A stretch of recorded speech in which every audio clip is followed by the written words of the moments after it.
Good morning to all of you great Unity people out there, the ones here in class and the one there in internet land. My name is Paul Day, and this is Unity of Springfield in Springfield, Missouri, September 26th. This is the adult class, New Thought, World Religions class, and today we have Teresa Amezcua, and it's the 5 levels of attachment that she's going to be talking about. And we always love you, Teresa. Thank you so much, Teresa, for doing this.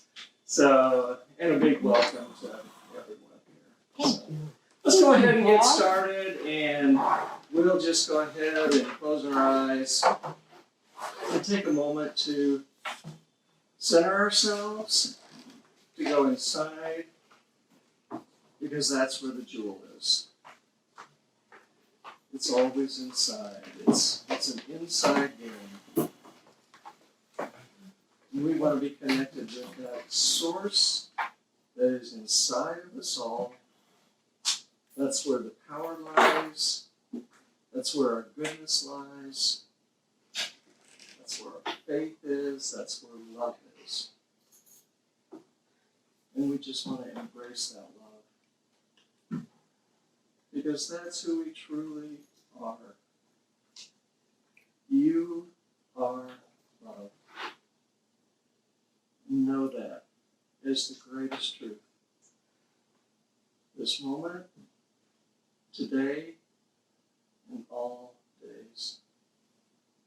And with that, I give you just a warm, warm embrace. Namaste. Good morning. Let's get going with Teresa Amezcua. Thank you so much for that. Thank you for coming. Like Paul was saying, I was reading this book, The 5 Levels of Attachment, with Don Miguel Ruiz Jr. And it's lovely. I get a lot of this book. Well, I love every book that I read, but this one in particular is. I had a kind of aha moments, and I really appreciate it. I'm going to talk to you a little bit about it. I'm going to read a little bit of the overview of the book. This is what attachment looks like. It's kind of like a 5-year-old who's playing with a toy car. He finds out this toy belongs only to him. He does not want to share the toy. He begins to be selfish. At this age is part of the child's development. The problem is when we don't grow past this stage and we carry the same type of attachment into adulthood. We only replace the toy car attachment with beliefs and opinions. My beliefs are better than yours, etc. And it talks a little bit about what is bad and what is good. And this is kind of really interesting for me because when I was reading, I was thinking, okay, who is the bad person, in my opinion? And I just find out that for me, a bad person is a person that doesn't think like me, right? If I think that this is the best for the world or my church or my job or whatever, and then I have another person that thinks different, then I'm going to see him like, he's the bad person. He's doing something that I don't agree with. And I was like, wow. So that means that if I respect this other person, there's not going to be bad persons for me. So it was really, I was like, wow. So instead of, just, okay, because I grew up, I'm Hispanic, I have all these backgrounds. And when I met people from other cultures, for me right now, it's kind of enrichment, wow. But before, I didn't understand. And I was like, hey, why did they do that? Blah, blah, blah, things like that, well, this person I think is a bad person. No, it's not. Really, it's not. It's just he thinks or she thinks different than me. And well, that's awesome, right? I was so happy for that. I mean, probably you already know that, but I never think about it. Never, ever before. So, like, wow. If I am attached to my knowledge is controlling the way I think and the way I act. Your attachment to certain insights will affect your perception, your likes and dislikes, your actions, and the way you present yourself to others. I don't know you, but for so many, part of my life, I try to please others, and I try to be what they think that is good, not myself. Thanks to Unity, I changed. Now I can be myself. But it's not that you cannot have a life philosophy. Having your principles is crucial to navigate this reality. This point is that we don't have to become the prisoners of this perception. Our beliefs and opinion exist only because we exist. We are our own center. We are our own creation. Fear and attachment comes along when some things make you feel better and you have a fear of losing it. Fear creates resistance to our losses, and in turn we have stress and anxiety. I don't know you, but as of today, I'm kind of have fear to lose my loved ones, right? But one of my biggest fears is if I die, and then what's gonna happen with my daughter. But reading this book, I don't have to have the attachment. It's like be in the present moment, give her the best, and if I go before her, it's going to be good because there's a divine order, and I don't have to have the anxiety for that I have been having for a lot of years, and it's okay. She will be okay with me or without me, and that makes me feel. This is How stress. old is she? I'm sorry. How old is she? She's 29. She'll be fine. Yeah. I don't know. Tanya is a little girl that is in a wheelchair, and she's disabled. So yeah, it's kind of fear. It's only my fear because I see her really independent and good to go, and it's just here. This stress manifests itself in form of wishes. I hope this experience lasts longer. I hope this person doesn't leave me. I hope I can feel this emotion forever. The problem number one is when we think what I will do if I lose this or that thing. And I'm going to tell you a little bit about my, the fear that I haven't carried since I was a little child. And I just find out, in the last weekend, 2 weeks ago, that I didn't open my heart to anybody else in my life because I was so afraid to lose a person. I was afraid to, I was running before people leave me, and I didn't find out that before. And so I just, I got married, but I have this struggle with Tanya's dad, and then we got divorced, and I don't let anybody get close to me because it was no, thank you. I don't want to lose you. I don't want you to leave me. And it's just, a couple of weeks that I went to this retreat, and I found out, and I noticed that all the beautiful things that I'm, not experienced because I don't open my heart. So I'm working on that, and I let this person be close in my heart because we were having really good relationship as friends or whatever. But no, it's time for me to let the people love me, and I can open my heart and love that person with all my heart. Congratulations. Thank you. And I'm just doing it, and I don't care, and I don't care if he leaves me tomorrow or today or whatever, it's fine because what I'm feeling right now is so beautiful, and I haven't felt that before. And I just want to share that with you. So this would say good. Possessions. We are not our thoughts. You're not your car, your title, your house. These are only external possessions while you are living in this world. But they are not separate from your being, body, mind, and soul. Your relationship are something that you have, but it's not part of who you are. They're not your hands or your legs. One reason for our attachment is the belief that these things made me look better or strain my character. When we think, if I become detached from this thing, I will become less of a person. You think that you're a better dead than alive without these things. And so that's kind of like, strike me attached to things, and then it started talking about the 5 levels of the attachment, and it started with the best one, in my opinion, is the number 1 of attachment is the authentic self. And it says, when you are your authentic self, you have no attachment whatsoever.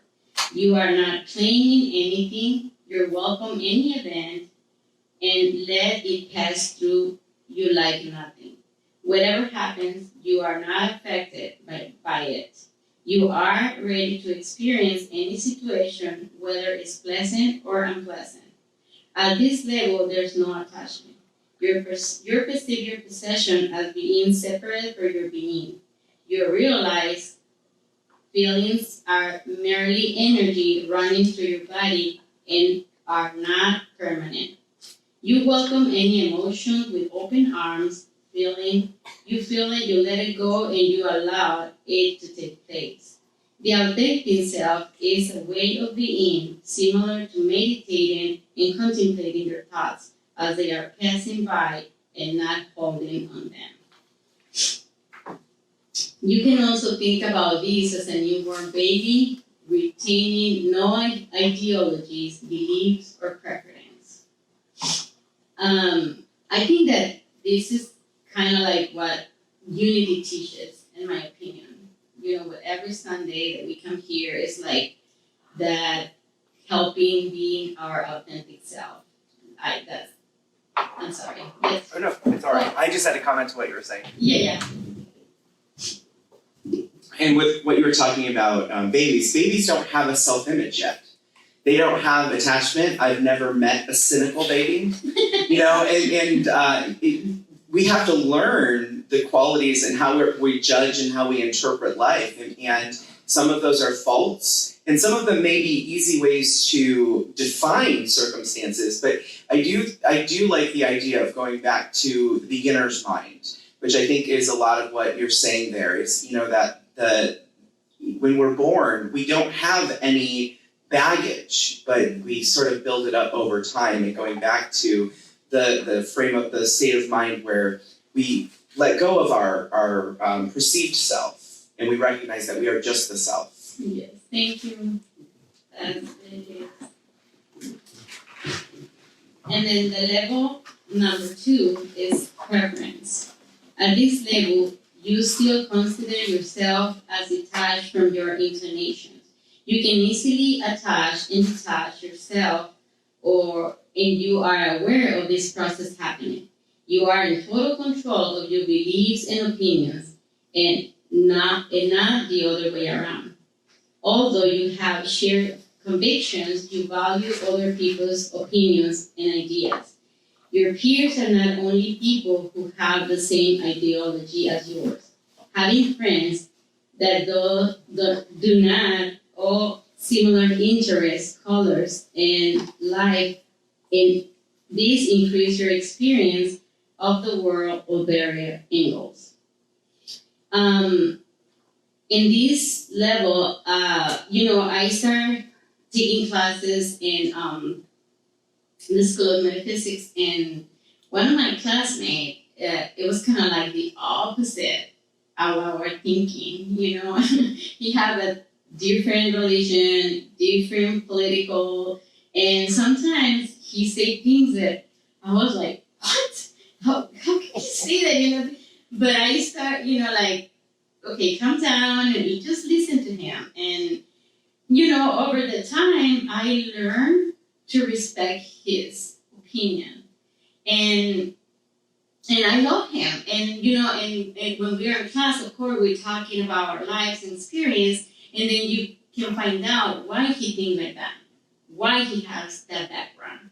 And probably he thinks the same thing of me, because at first, when he says some comment, let's see, of immigrants, and I said the opposite, you know, and me and him was like, you know, in the classroom, so I was thinking, this is not gonna work, probably I'm not gonna be here so long, blah, blah, blah.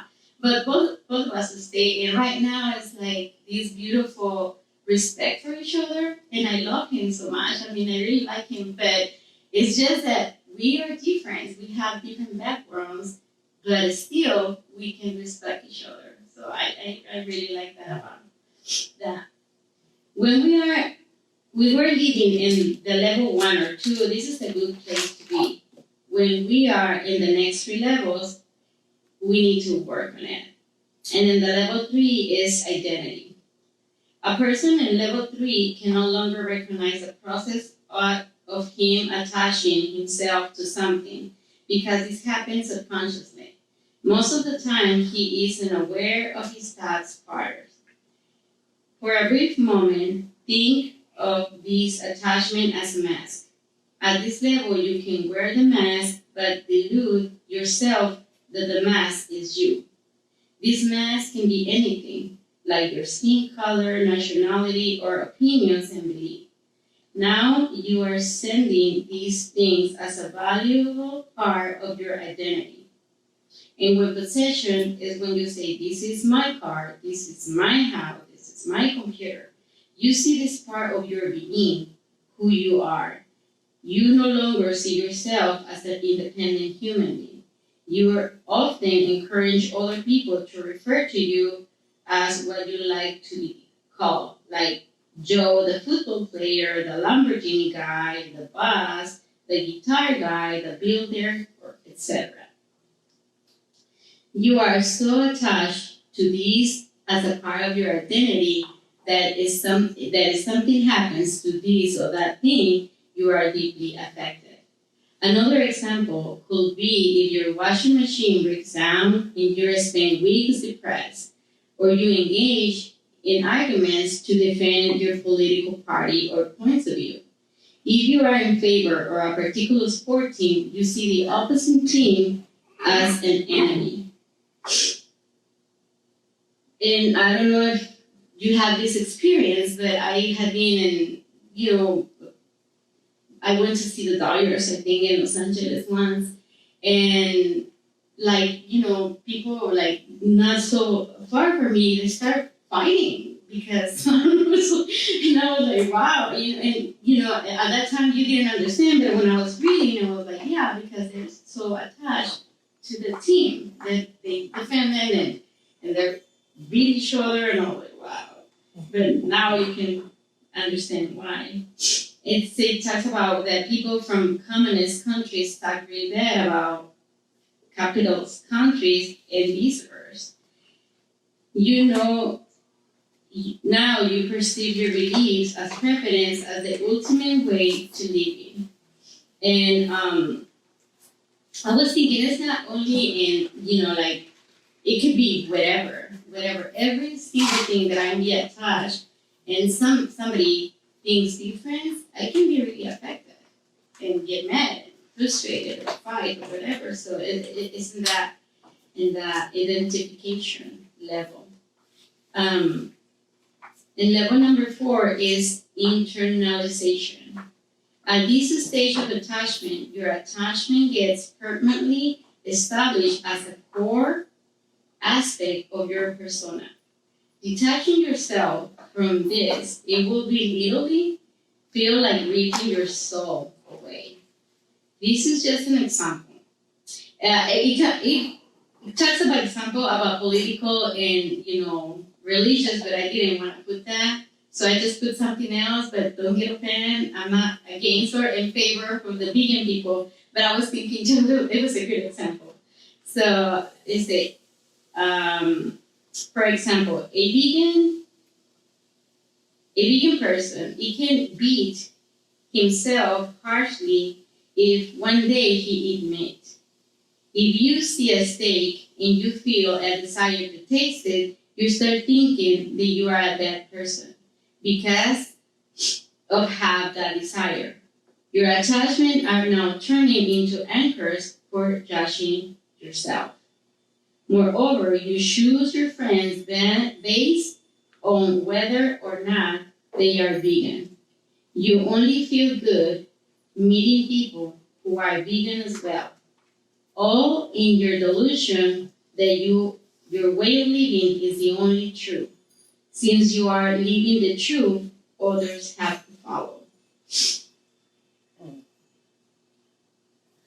Okay, that was kind of funny. Yes. So at that point, are you not getting validation from other people because they may be mimicking your behavior? Exactly. That's what the book said. I was thinking. Oh, I'm sorry. Did you? Well, how do you get over attachment, particularly political?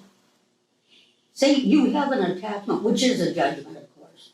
But do you go back to God about this to release yourself of these judgments? Well, what I read in the books, and we're going to talk a little bit about that later, is that you have to go back to yourself, because whatever is up there is not you. Okay. You are this beautiful being, you are this gorgeous person, you just have this attachment for something outside of you. That's kind of like what I understood about the book. Okay. So that's kind of, there's another, Not easy. no, it's not. But there's another book that is goes through the attachments, and I think that I'm gonna read that for next time. But it is really interesting. Okay. Yeah. In this one, internalization, I was thinking about myself that at one point in my life, I was thinking that if you are not with me, you are against me. And we were talking about my friend, and we were talking about this subject, and then I don't know if you have this, shelf of friends that you say, well, I can't believe this, blah, blah, blah, and you just say, well, Teresa, you were thinking like that. And I was like, oh, me? And I was like, yes, remember when you were really young? And then, and that's true, like when I think it was in high school or something, and we were in this basketball team. And that's what the reason I was thinking. You're not that time. If you're not with me, you're against me. If you don't think like I think, so I want you in my life. And we laugh a lot. And I was like, oh, I can't believe it. And I was like, but that's good to have these friends so they can remind you, that you're not being there. So don't judge. And then the number 5 is fanaticism. This level is the most extreme association with your thoughts and beliefs. This is where you start worshiping this or that thing. You enforce your emotional attachment by attacking, degrading, or ridiculing those who do not agree with the same beliefs as yours. You are now ruining your relationship if you find out that they don't have similar interests to like yours. I don't like to talk bad about relations or whatever, but I can see this when I grow up, and if this person doesn't think that way that grandma was thinking, or believe or doesn't follow what grandma was thinking that it was good, that was kind of like we don't talk to them. That out of our life. It was kind of, I didn't figure it out until I was, reading the book. For example, a person grows up in a stricter religious family. Then the family makes sure he will follow the same beliefs when he grows up. But this particular person decides to change his religious beliefs. So his father denies him, and his mother says that he is dead for her. So this is what fanaticism looks like when you choose your beliefs over your loved ones. And like I told you, I grew up in a Catholic beliefs with grandma, but when I grew up, I had this friend. He was a Catholic priest, and he was not happy. He was not happy there. What he told me was like that. What they told him was that he was God chose him to be there. But you can see that he wants to have a family. Actually, he had been in love with different women during his life, And well, he was feeling out of shape. He gets sick all the time. He had this cough for years. It was a really horrible cough, and he was, treat this for years, and he never get better. Well, once I remember that he said, you know what, this is enough. I cannot do this anymore. And he quit. And he left. He left, yeah. And he finds someone, and and I can see, I remember when I see him after years, he's so happy. And he finds his way, and he finds a job, and for so many years, at first he was, punish himself because he lived what their family thinks that it was best for him. And it was not. So, that's kind of like a great example when I was reading this book, that when we have this fanaticism in our family or whatever, or us, we can hurt others just because, and we love them, but that's what and I'm not saying that this is a bad person or a bad family or whatever, no. It's just because what we believe is stronger than the love that I can have for my loved ones or anybody else. So that was kind of like interesting. These people perceive life with a filter. They cannot see people or things they cannot fit in that filter. People or things that don't fit into the filter, they are not part of that or their reality. And this book offers a different point of view that your belief. This book that gave me the opportunity to see all these different types of thinking or these different types of attachment.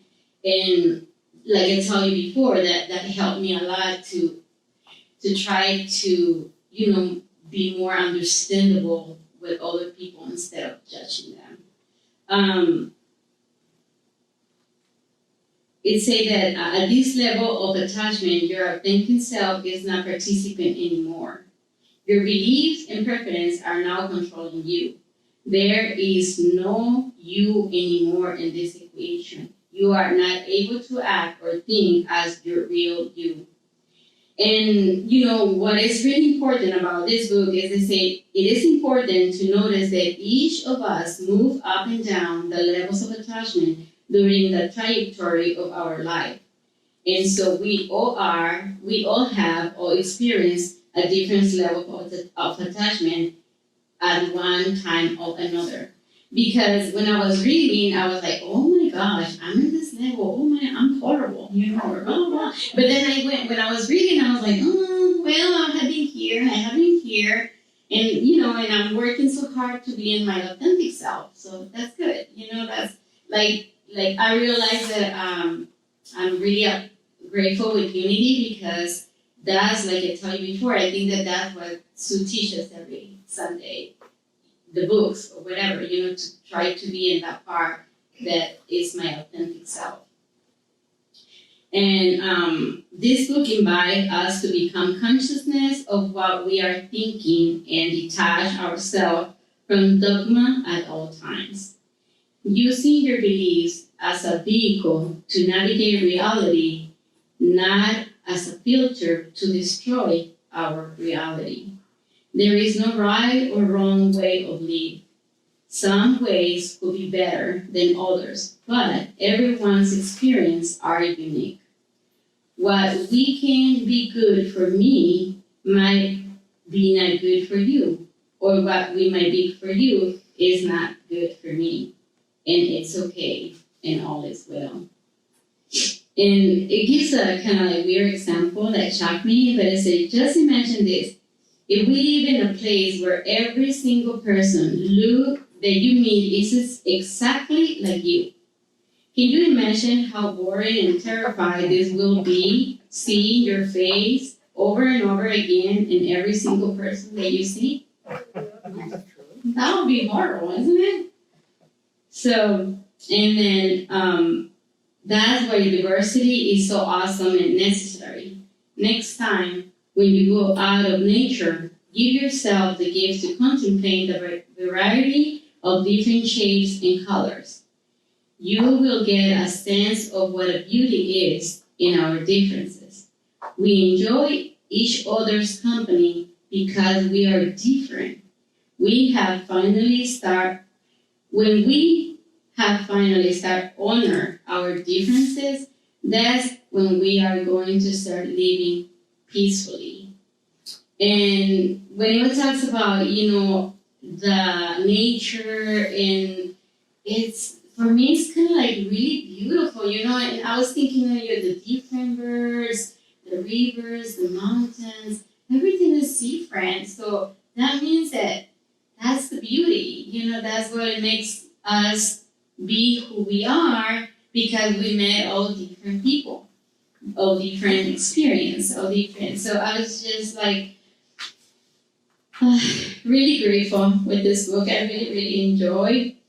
And I think at the end, this book helped me find every single people beautiful. And it made me respect every single person where they are in any stage or any level. Because at the end, we all are one and all is well. And I think that's all we have. Thank you. Is that book by San Miguel? Yes, Don You know, Miguel he Ruiz spoke Jr. at our Unity Church in Santa Rosa, California, and he was very active in that church. Yes, they are really active in the Unity Church, actually. I think I went to see him here in Kansas City, not in Unity Village, but in Kansas. Did you? Yeah, and I think it was when he was presenting this book. It was like a couple of years ago. That's a good theory. I have read all of his books. Yeah, they have this retreat in Sedona, Arizona. Oh, really? Yeah, and it's about fire, the circle of fire, something like that. And, it talks about these things, yeah. Catherine Vinson was a Unity minister in Santa Rosa, and she studied with him and actually went to his classes and everything, in addition to Unity Church. Yes. It's interesting. Yeah, that's what I like about Don Miguel Ruiz, because he's really active in Unity. Yes, he is. I mean, in every single Unity that invite them, they go and Yeah, participate. Yeah, that's yeah. We need to bring it here too. I was gonna say, let's invite them. Absolutely. Well, again, thanks so much, Teresa. That was wonderful, and I look forward to next quarter. I'm not sure when you're speaking, but I think it's a couple times next quarter, which is phenomenal. So, let's go ahead and I just want to remind everybody that Tom is not here. He's going through a health challenge, and let's just keep that special prayer for Tom. He's usually the one in the last few years who has always taken care of our donation basket. Let's not forget that. I don't have the basket here this morning. Or we do have the basket here this morning. So, Paul, could we just pass it around? Is that the best way to handle it now? Just pass it around? yeah, we could pass it around. Yeah, sure. That'd be good. Thanks. Let's go ahead and I think I just want to let you know next week, which is October 3rd, I will not be here, and I'm hoping James you'll be here. I appreciate that. But we're going to be having Reverend Les, and he's going to be talking on, quote, the mystery of life. So I wish I was here because I'd love to see that. And he's always such a good speaker. Anyway, so let's go ahead and get in the circle in the back of the room. And thank you for tuning in, and we'll see you next week.